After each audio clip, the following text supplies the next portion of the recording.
The following clip is from the Explore the Grand Canyon episode of Awesome Science. The Bible tells us that around 4,500 years ago, God was grieved that he had made man because of these three things.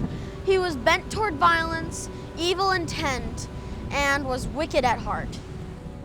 Genesis 6, verses 5 through 7 tell us, "Then the Lord saw that the wickedness of man was great in the earth, and that every intent of the thoughts of his heart was only evil continually. And the Lord was sorry that he had made man on the earth, and he was grieved in his heart. So the Lord said, I will destroy man whom I have created from the face of the earth, both man and beast, creeping thing and birds of the air, for I am sorry that I have made them." God was going to judge the world and send a global flood to destroy mankind, except for one man and his family.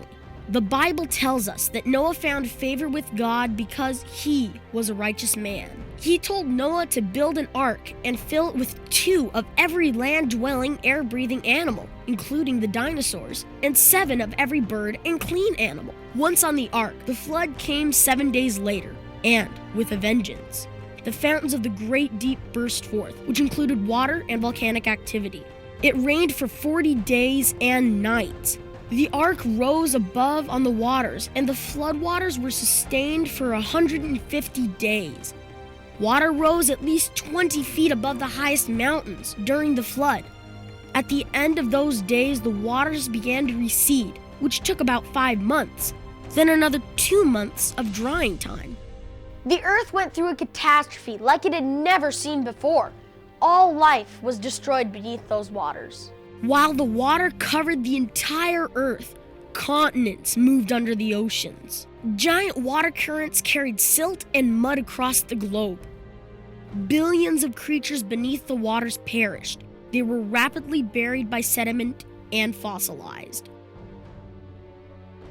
As the catastrophe began to wind down, the moving continents came to a stop, buckling rock layers and pushing up mountains thousands of feet high in just days. Water that ran off the continents caused huge sheet erosion, pulling silt and soft soil into the oceans.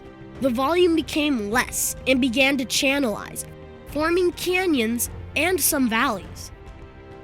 The water became trapped in the valleys between the mountains, forming gigantic inland lakes.